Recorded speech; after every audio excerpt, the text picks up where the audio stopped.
Hey there guys, I'm SonicGhost and welcome back to some more Let's Play Super Mario 64. Last time, we completed all of Lethal Lava Land, and we got a good amount of stars here in Shifting Sand Land. So, I think with that said, let's go ahead and make our way back into the world and finish it up. Starting with stand tall on top of the 4 pillars. So, this one's actually pretty simple and you can do this whenever you feel like. In fact, you might even do this by accident for one of the other stars. So, what we could do is we can go ahead and grab the wing cap, or we can go ahead and hit this block because this one has a shell. So let me just go ahead and use the shell here for a little bit. So with the shell, we can actually ride over any type of quicksand. But unfortunately for us, if we hit the tornado, it immediately cancels the shell. So it's a nice thing to grab, but I just recommend you use the wing cap here. Because of those tornadoes, you can't really use that shell for too long, and it is kind of hard to navigate with all the quicksand. So better off just using the wing cap and flying to these 4 pillars, just to make your life a lot easier. So, you want to go ahead and stand on top of each 4 pillars as the mission says, because once you do so, then something interesting is going to happen. So, you want to go ahead and make our way over to this one, and you need to stand basically in the center of these pillars, so right underneath where these coins are you need to stand, because you do so, and it will trigger this. Once you stand on top of the 4 pillars, the very top of the pyramid will come apart and just burst. It's very random, but it allows you to get to the inside of the very top of the pyramid. So if you want a shortcut to the top star of the inside of the pyramid, well, now you have it. You just have to stand on top of those 4 pillars. And in fact, if you're not going for the 100 coin star in that mission, that's how I recommend you do so, just because it does make things a lot easier and it's very, very fast. But you need to ride this cage to get to this area, because if you do so, we'll see these hands stand on top of them and they'll wake up. Who walk here? Who break seal? Wake ancient ones. We don't like light.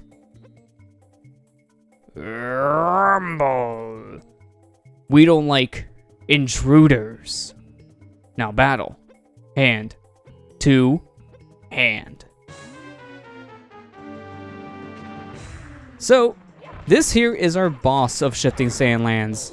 So, basically, we need to hit these hands whenever they're idling around. Doesn't matter if their eyes are open, if they're just sitting down like so, you can still hit them. So it doesn't matter about the eye at all, and that's kind of your hint for attacking them, is seeing the open eye. Unfortunately though, you have to be really careful here because these eyes can shove you off the edge. If they do shove you off, well, that's an instant KO. But luckily, because we're in the pyramid, you will start back up at that cage area. So, there's at least that.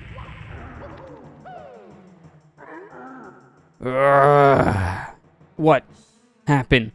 We crushed like pebble. You so strong. You rule ancient pyramid for today. Now, take star power. We sleep darkness.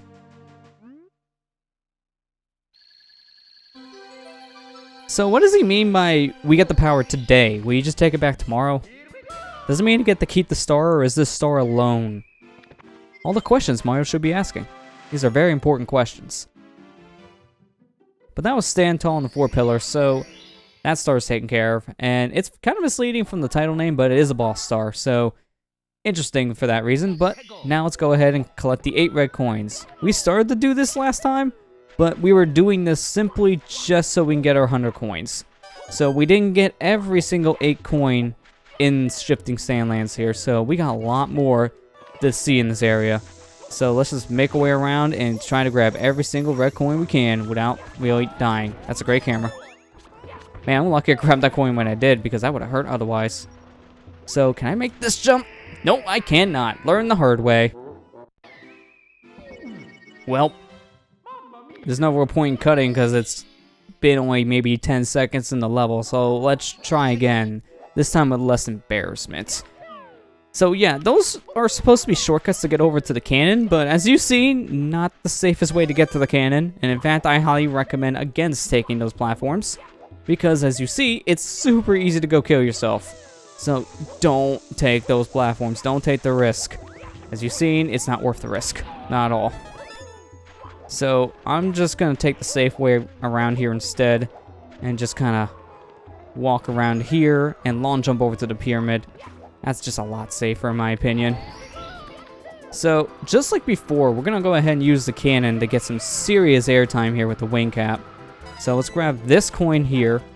And because we have the wing cap, if we need to take any safety reasons to get out of this area, we can, because we can fly. In fact, I'm going to right here because I don't trust myself after what just happened. So we'll fly over to this block and grab another wing cap. And let's just go ahead and take our hat off to put the same hat back on, because that's what Mario does. So let's go ahead and grab the remaining coins in the air, shall we? So let's get our aim just right and pull straight up. Keep on that speed. The only awkward thing about controlling Mario here is when he's this fast is it's very hard to get him to turn left and right on a dime now, just because we're going so quick. So his control definitely is not as precise as it was when you're going slow, but it does make sense. You have better control over an aircraft when you're flying at a slow speed compared to a very high speed. So it's very realistic in that regard, but at the same time it's still very nerve-wracking. So our final star here in Shifting Sand Land is a pyramid puzzle. Now what I recommend you do for this star is start from the very top of the pyramid. So we're going to go ahead and stand on top of the 4 pillars real quick so we can get inside that way. Because if you go inside from the very top, you'll always respawn there if you die, so it'll make this star a lot easier to get. Not just that, but the first of the puzzle solving starts at the very top of the pyramid. So you might as well just enter from the top since you're starting the star from the very top anyways. So let's just make our way around and be careful not to get our hat stolen from that bird. I don't remember what he does if you're wearing the wing cap. I think he just takes a wing cap from you. So you still, I think, have to recover your hat, but I think he gets your power taken away too. So just be careful. Don't have your hat taken in general. Alright, so let's go into the center here, and now that we're here, let's actually jump out of the cage because we're not going to be using this. So you want to go ahead and collect 5 coins in particular here. So you got to be careful of your jumps because these are very easy to miss. So these 3 coins are the hardest because you have to scale all the way up to the very top of the pyramid to get them. But these last 2 are pretty easy because they're not too far along into the pyramid, and you just have to ride this little stream of sand. So collecting those 5 coins in particular we just collected will give you a star. So let's just go ahead and make our way over there. And I don't feel like taking my chances with the quicksand. Let's just run on top of the metal grate here and then just grab it. Man, what a camera zoom out. I don't get why it does that. I really don't. But that was it. That was the last of the Shifting Sandland stars, and that's all the stars we can get here in the basement. So let's make our way actually to the star door here, which we could have done the first moment we actually entered the basement, funny enough. Because all you need is 30 stars to open this, and we have more than double that. So let's go ahead and open the star door, shall we? So since we have more than double these stars, the door will definitely react to our star power. And as you can see here, we actually can't go to Bowser immediately. In that hole is where Bowser is, but blocking the entrance to that hole is this warpy looking thing of water. This is actually our next world in the game, in the final world of the basement area, Dire Docks. We need to go ahead and board Bowser's sub. You board Bowser's sub, and that's how you get access to the Bowser level. So let's make our way over to that submarine, shall we? And this is our second and last water level of the game, so take in that music because it's the last time you get to hear it, is here in Dire Docks. And in fact, when you look up the soundtrack for this game, this level in particular is where you find out what the song name is called, because this song is more relatable to Dire Docks for most people than Jolly Roger Bay.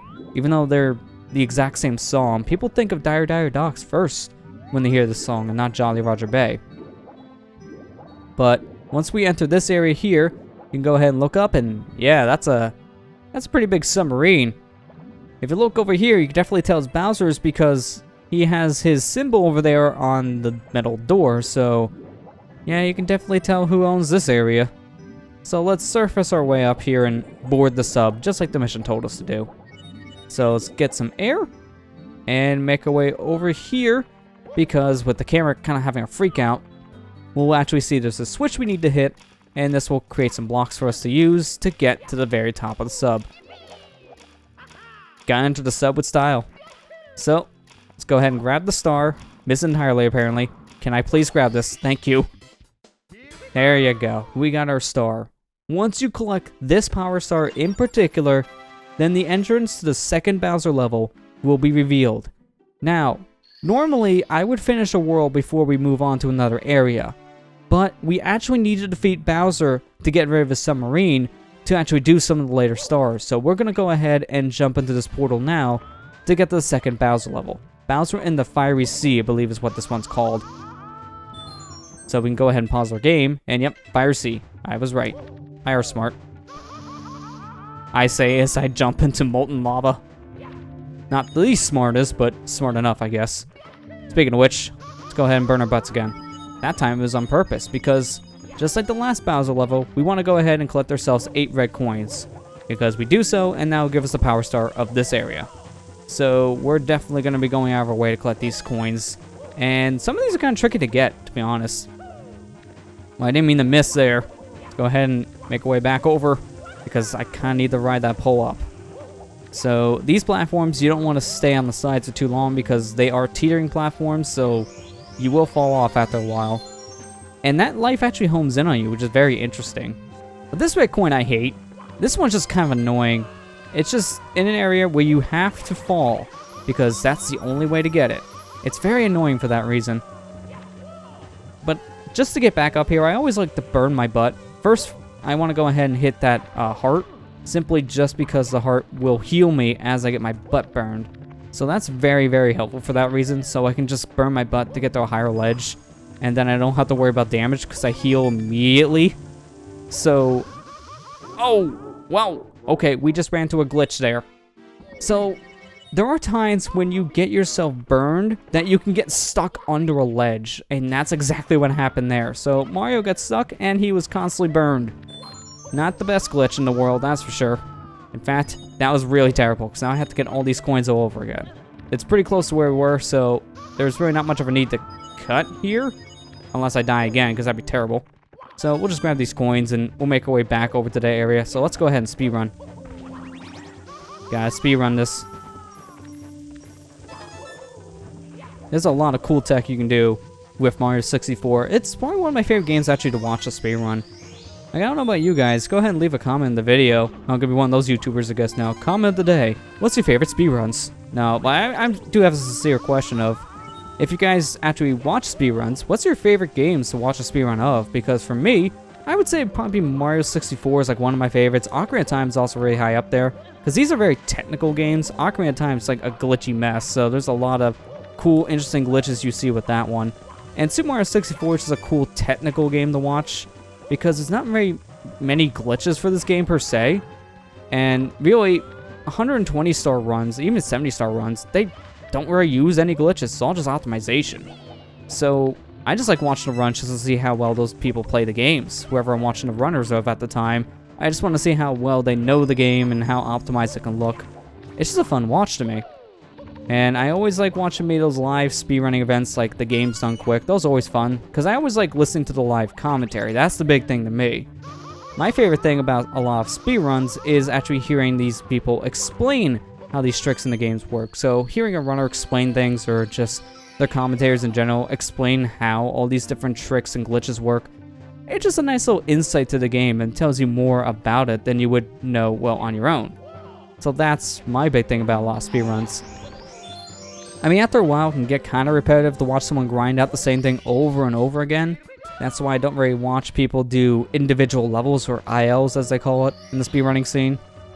But just watching a full game run, it's very entertaining to me. So let's actually, before we go on, because we're about ready to go fight Bowser here in the Fire Sea, let's just take a second and heal, because there's a heart right next to us here before we go fight Bowser. So let's just go ahead and heal up. And just rotate the heart a little bit, because I'm going to burn my butt to get back over here. There you go. So, we just got to jump down this giant funnel, and it'll warp us straight to Bowser.